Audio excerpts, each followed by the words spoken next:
Hey guys, welcome back to AD/BC History. I'm Dan, I'm a researcher in ancient history and archaeology, and as always, I'll be your host for today's video.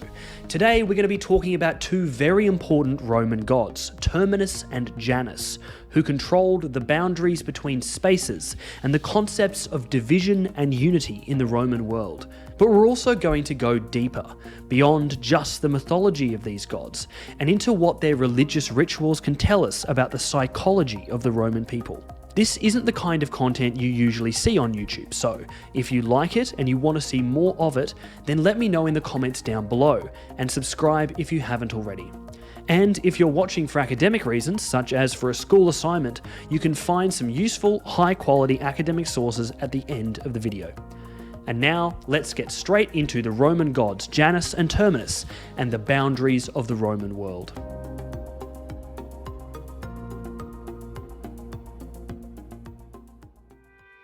The Roman god Terminus watched over boundary stones, which marked off a person's property or a city's territory from another's. Boundary stones were critically important in the ancient world, as maps were very rare and most people couldn't read, and full-size fences were probably only built when they were needed to contain livestock. So these boundary stones were the only way for most people to tell where someone's land ended and another person's began, and so to legally define the size and value of their property. They also marked the borders between countries, and, as you can imagine, marching across a line of boundary stones with an army was an act of war.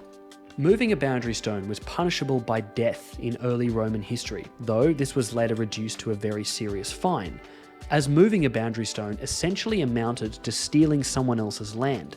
But far worse than a fine was the divine retribution visited upon boundary stone movers by Terminus, who guaranteed that the divisions between one thing and another were sacred and fixed for eternity. Terminus' name is the ancestor of modern English words such as terminate, meaning to end something, and terminal, like an airport terminal, where your journey begins and ends. The Romans celebrated the festival of the Terminalia in Terminus' honour on the 23rd of February every single year. The most important ritual of the Terminalia was the meeting of neighbours from either side of a boundary. The people who owned or inhabited the land on each side of a boundary would approach each other towards a boundary stone and lay a ceremonial wreath of leaves and flowers upon it. They would then offer a cake to the god, as was typical in Roman religion. The neighbours would then sacrifice an animal, such as a lamb or a piglet, and then hold a banquet together beside the boundary stone and eat the animal that had just been sacrificed. They cooked it first, though. But the Terminalia festival had an important social function, in that it forced neighbouring people to come together and be civil with one another at least once a year. This was otherwise by no means guaranteed. Arguments and disagreements between neighbours in the ancient Roman world were very common, as were accusations of having moved border stones in order to steal some of their neighbours' land. You could even be accused of having used magic to teleport good crops from your neighbour's field into your own, a crime which was also punishable by death. Rituals like the Terminalia, which forced social interaction between potentially hostile parties, were common in the ancient world, as there was always innate distrust of anyone from outside your immediate community. Indeed, the word for stranger in ancient Greek, xenos, can also mean enemy, and the word for enemy in Latin, hostis, comes from the same root as hospes, the word for guest. So the Terminalia and the interaction between neighbours it forced prevented distrust and minor disagreements between neighbours from escalating over time into serious legal issues or even bloodshed. Terminus therefore acted as a god of both separation and connection. The boundaries governed by Terminus demonstrated that two given things were distinct and different from one another, but they were still innately linked by the fact that they were adjacent. This concept of division between two things, such as physical spaces or periods of time, was very important to the Roman mind, and moving between one defined area or zone and another was something that had to be done very carefully, as we'll find out more later in this video. But boundaries of border stones watched over by Terminus were still relatively relaxed, and they could be crossed over at any time by anyone without performing any special rituals or ceremonies, provided that you crossed without hostile intent. This was not so for the boundaries guarded by Janus, where the rules of ritual were more serious and the consequences for disrespecting the god's authority far more severe. The Roman god Janus also watched over boundaries between one space and another, but his boundaries were those which incorporated a physical barrier. The walls of a house, or, more importantly, the fortifications of a city, were guarded by Janus, and in the Roman mind these boundaries were solid and impermeable in a religious as well as physical sense. Only at specific transition zones, such as the house's doors or the city's gates, could these boundaries be crossed, and only with very careful ritual observance. In fact, Janus' name actually comes from the Latin word janua, which means door. It's also the ancestor of the modern word January, for reasons we'll find out in a moment. Passing through a gate or doorway guarded by Janus, or from one period of time into another, was always dangerous. This included all kinds of transitions, such as leaving your home in the morning, entering the Forum, coming and going from the city of Rome, or entering a foreign city or country. The left side of something was very unlucky in ancient Rome, and the word sinister actually originates from the Latin word for left, sinistra. So, if you crossed through a doorway or gate watched over by Janus with your left foot first, or if you stumbled as you crossed it, you would surely fail in whatever you had set out to accomplish. The gods could also send you omens as you crossed boundaries guarded by Janus, both good and bad, which would tell you whether what you had set out to do would succeed or fail. These usually came in the form of various birds, which would be seen on either the left or the right-hand side of you as you crossed the threshold. If you saw bad omens, it was best to just give up, turn around, go back into your house, and wait for another day. However, it was sometimes possible to ward off bad omens to a degree by acknowledging them. You could fall on your knees, rip and tear at your toga, and cry out something like, "Oh, what misfortune!" By far the most important border that was watched over by Janus was the Pomerium, the sacred boundary of the city of Rome, which was marked out by the mythological hero Romulus when the city was founded. Romulus used a plough to carve out a line around the area where he wanted the city to be built, and it was upon this line that the city's walls were later constructed, though by the imperial period they did have to expand the walls a bit, as Rome by this time had one of the largest populations of any city in the world. At the places where gates had been constructed, which were the only ways in or out of the city, it was said that Romulus had lifted the plough and stopped carving the furrow of the Pomerium into the soil, so the sacred barrier stopped and there was a transition zone where it was possible to pass through it, in both a physical and religious sense. Everything within the sacred boundary of the Pomerium was watched over by Jupiter Optimus Maximus, Jupiter the best and greatest, who was the most senior and most powerful god in the Roman pantheon, even if he does sound a bit like he was named by a 6-year-old.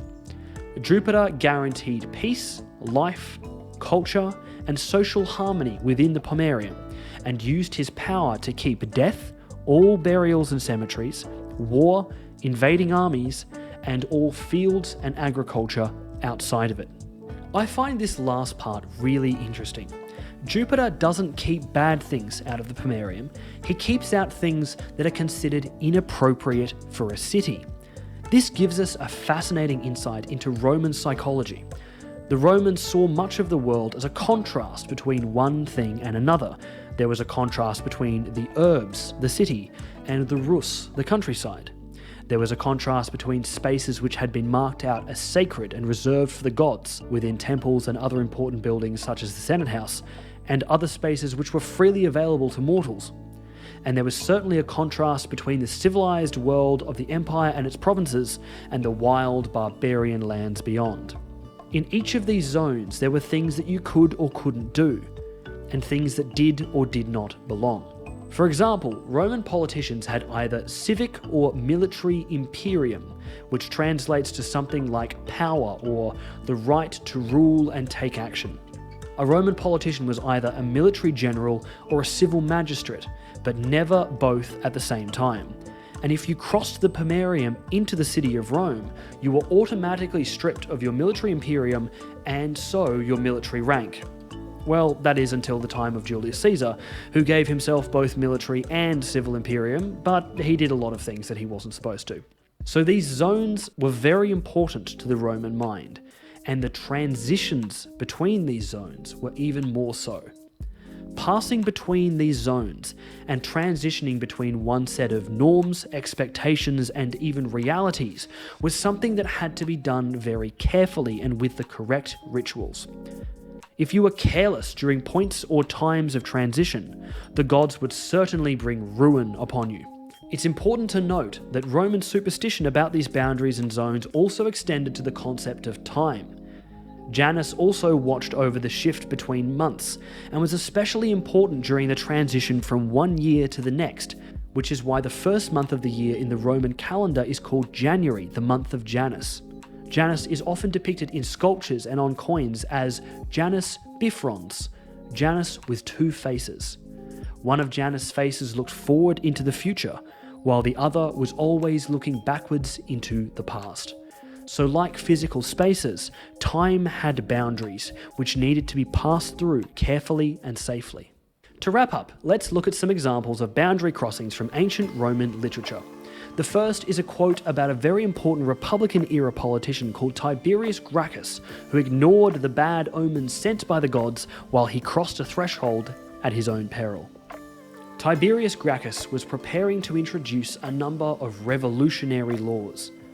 On his way out of the house, he stubbed his toe so hard that he fractured it. A little further on, 3 crows cawed as they flew towards him, and then broke off a piece of tiling and dropped it at his feet. But he took no notice, and before long was chased from the capital by the Pontifex Maximus Scipio. He died as a result of a blow from a piece of bench. The second quote shows how good omens could benefit you, however. The consul Aemilius Paulus had just received the command for the campaign against Perseus. He left the Curia and went home. There he found his young daughter Tertia in a flood of tears. He took her in his arms and asked her why she was so sad. She replied, "Persa is dead." Persa was a little dog that Tertia adored. Aemilius Paulus seized on this omen to predict with certainty a brilliant triumph. Okay, let me break this down for you. Aemilius Paulus had just exited the Senate House, the first transition, then entered his home, the second transition, and had been appointed to a military command, thus transitioning from civic to military imperium, and transitioning from one phase of his life to another, and he was about to embark on a new effort, a war against a foreign king. Persa, the poor dog that his little daughter had loved so much, had a very similar name to Perseus, the name of the king that Aemilius Paulus was about to go off and fight. If this had happened on any other day, it wouldn't have been nearly so significant, but as this happened right after a number of very important transitions between zones, Paulus interpreted it as an omen that Perseus, like Persa, would soon die. And he was right. Paulus won a crushing victory against Perseus at the Battle of Pydna, ending the Third Macedonian War and conquering Macedonia in the process. Okay, that's all we've got time for today. Thanks for watching today's episode. If you want to learn more about Terminus and Janus, I'd recommend you check out the chapter that I based this video on, which comes from a book called Daily Life in Ancient Rome by a French guy whose name I'm not going to try and pronounce. There's a link to the book in the description down below. And if you enjoyed this video, then make sure you subscribe so you can see more just like it. Anyway, as always, I'm your host Dan, and thanks for watching this episode of ADBC History.